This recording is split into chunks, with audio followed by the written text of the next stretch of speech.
Hello. So I am basically just starting this video off by saying I am making this because I have been on YouTube trying to find people's stories with May Thurners, and I haven't really found any. So I'm really hopeful that by making this video, I can help others in their journey with May Thurner Syndrome. So I actually found out I had May Thurner Syndrome when, well, I didn't actually find out I had May Thurner Syndrome at this point, but when I was pregnant with my daughter, I started to have some complications at between 34 and 35 weeks. I started to get some flank pain, which became really significant. So I went into the hospital. They were just going to check on the baby, make sure everything was okay. We initially thought it was maybe just a kidney stone, and then I would be on my way. Well, that hospital stay actually ended up in the delivery of our daughter, who is now 2 years old, or almost 2. Ended up getting to the hospital on a Sunday night.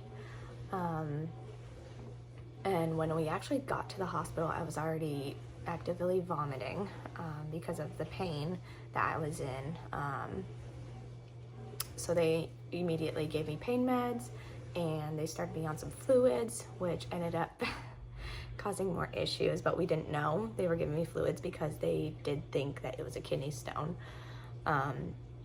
So we were also going to get an ultrasound. However, that night happened to be a night when there was a snowstorm. We live in New England, so it's a snowy place, and of course they didn't have ultrasound that night because there was a snowstorm. So I had to wait until the next morning to get an ultrasound, and that ultrasound showed moderate hydronephrosis in my kidney. So they were still thinking pretty heavily on that it was indeed a kidney stone. So I stayed for another day to get my pain under control. The following day, I believe they did a CT scan, no contrast because I was pregnant. So we were trying to, do everything we could to have less risk for the baby. That CT did not show a kidney stone. Now that we know the end of the story, it's just all comical because there was never going to be a kidney stone. But so they kept thinking it was a kidney stone, even though the CT did not show one. So my pain was not getting better. It continued to get worse. So a day or two later, it was a pretty lengthy process. We ended up deciding to have a CT with contrast. Now, this CT, it finally showed that my kidney had actually ruptured. So that explained my intense pain that I was going through. So they were like, well, I guess this is probably from the baby putting pressure on your ureter, causing the backflow of urine and not being able to drain properly. So there was a lot of free fluid in my abdomen. So I ended up needing a nephrostomy tube. And yeah, we were monitoring baby. Baby was doing pretty decent this whole time. So we were actually, after the nephrostomy tube was placed, we were looking to be discharged shortly after. So I was just gonna live with that until the baby was born. So that following day, we were about to get discharged, and I came back from the bathroom and I noticed that I probably had a contraction. First time mom, didn't really know what contractions felt like. So I just mentioned it to the nurse, and so they decided to hook me up on monitors. Luckily, this nurse did indeed put me on monitors before my discharge because I ended up having a pretty significant contraction. So they were like, oh, well, let's see how this trends. So a little while later, I had another contraction, and it actually turned out to be this was like right after lunchtime. So it turned out to be a 5 to 6 minute contraction. And unfortunately, I didn't feel it because I guess I have a high pain tolerance. And after everything that I had already been through, my threshold was pretty high at that point, so, or pretty, yeah. But, so after that 5 to 6 minute contraction, my daughter, in utero was having some late decelerations, and her heart rate actually dropped to 60 beats per minute during that time. They actually did rush me in for an emergency C-section, but they gave me some medicine to stop the contraction, and luckily that did work. I had just had a cheeseburger and I was on blood thinner, so I could not have any type of anesthesia at the time. They would have had to put me fully under if they had to do an emergency C-section, and it would have been very risky. So luckily that medicine did end up working. So after the huddle right before the surgery, they just decided to call it off since baby's heart rate was looking great. I was looking okay. So they wheeled me back to my room, which was like right next door. Luckily we were at a fantastic hospital where they had everything ready to go. But we were in our room discussing more about the case and what it's going to look like from here on out. And they decided that I needed to be induced to get the baby out because baby was not doing well.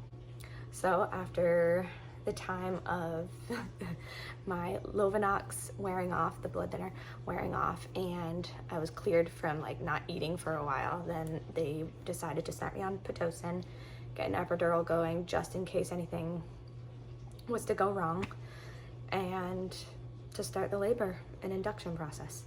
So it didn't last long, unfortunately. I think I got to 4 centimeters on Pitocin, but they had to stop that because my body was already doing its thing. It was already in labor anyway, so they backed off the Pitocin and my body was just doing it naturally.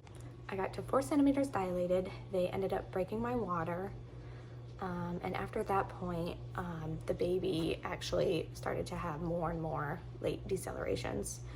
So the team came in and basically said, hey, we need to do an urgent C-section because this baby is not doing well.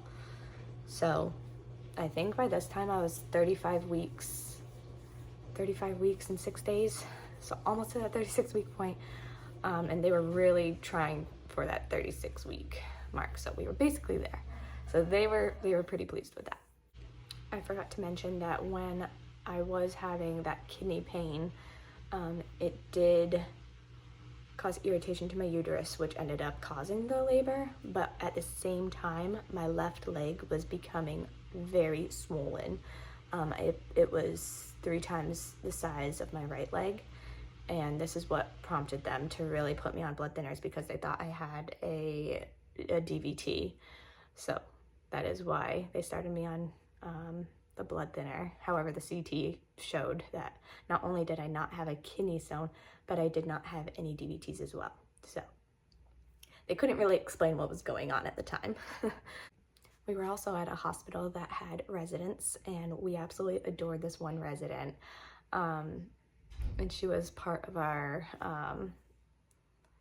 case, the poor girl.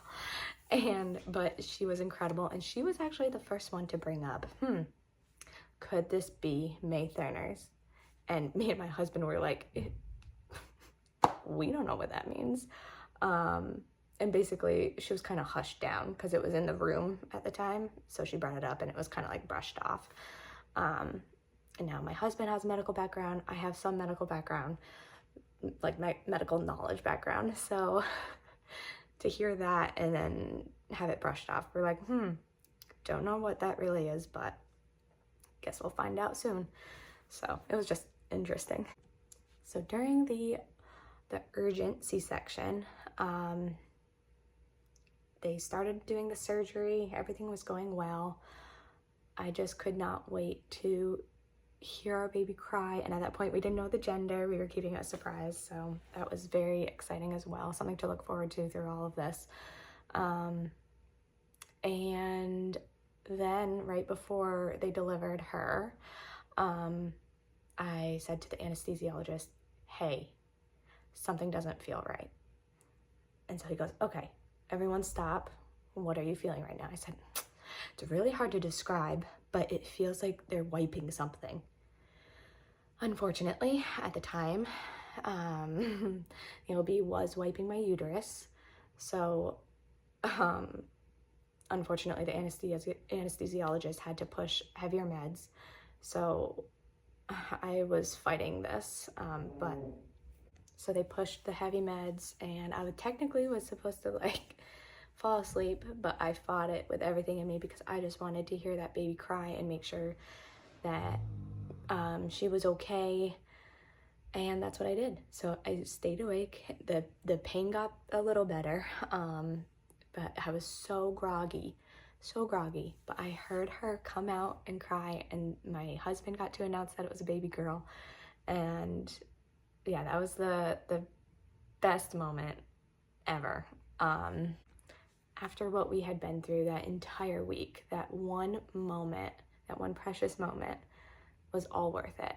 It was all worth it. And then they checked her out for like a minute over in the NICU, and they were like, she's good to go. Like, she sounds great. She had APGAR scores of 9 and 9, so it was fantastic.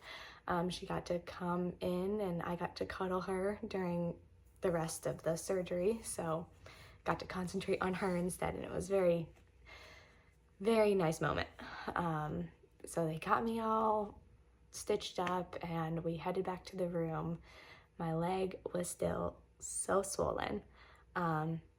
C-section recovery was a breeze compared to everything I've been there during that time. So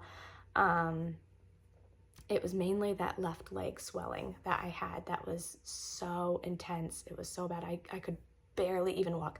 I forced myself to walk around the unit after that C-section because I just needed to get up out of the bed and feel a little normal. So it was very slow going, but I did a whole loop around the unit, and you know, I didn't feel great, but it was something. So 2 days after my C-section, we got discharged. I was discharged with a plan of taking Lovenox for the 6 weeks postpartum period. However, I did not end up taking that because it didn't make sense to me why I was taking it.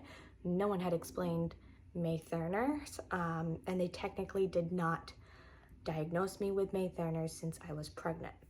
So I can't remember how long it was after I had our daughter. It was a good few months before we had a vascular surgeon appointment. And at that appointment, they were like, well, you're resolved. Nothing really happened. You seem to be fine now. But I am kind of the person that wants answers, and specifically for if we wanted to have children in the future, which I knew we wanted more kids. So I really pushed for it, and my husband pushed for it as well, and they ended up doing an ultrasound of my groin area to see if I did have May Thurner's. That's basically what they were looking for, and sure enough, I had, you know, just baseline compression of my iliac vein. So that was enough to diagnose me with May Thurner's. To this day, unfortunately, I do not know the severity of my May Thurner syndrome. My swelling resolved 10 days after having my daughter, which was a huge blessing, and I really haven't had any major symptoms since. So we don't really see a need to go digging any further, and you know, I originally was thinking, maybe I should get stented with my iliac vein, but you know, that can still cause more issues. And if I'm not having symptoms right now, then I don't need it. I don't need it. And right now I am actually 21 weeks pregnant again.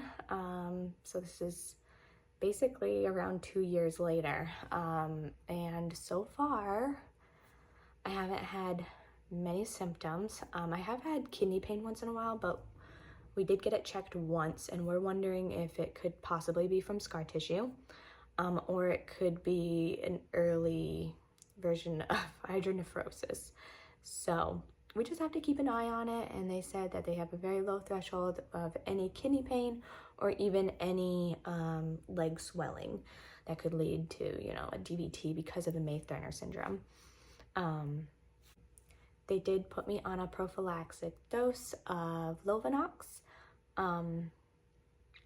However, I am not taking that right now just because we don't know much about my May Thurner's. I never got a blood clot with pregnancy. I never got a blood clot when my leg was very swollen. I never got a blood clot postpartum. And these are all times when you are very like hypercoagulable. So my husband and I, we talked it over, and I've told our doctor, you know, we don't really have we don't have the strong feeling of taking the Lovenox right now. Now, when I get closer, like maybe 30 weeks, I might start taking it, just in case, because, you know, I'm going to get bigger, and things are going to put pressure on other things, and that could increase my chance even more of blood clots. So I just have to weigh the risks and benefits right now. And right now it just didn't feel right to be taking the Lovenox. My vascular surgeon team, they really didn't want to push for anything more, since I'm not symptomatic. And I'm totally okay with that. They even reached out to the vascular surgeon team in Boston, and they had agreed to that we don't need to look into stenting or anything like that until I have further either complications or become symptomatic. So yeah, that's kind of my May Thurner journey. If you are someone who has been newly diagnosed with May Thurner or is on that road to finding a diagnosis or thinking that you have it, I would love for you to comment down in this comment section, and so maybe we can create a little community, because yeah, there's not many videos out there for this. And I do understand that my case is super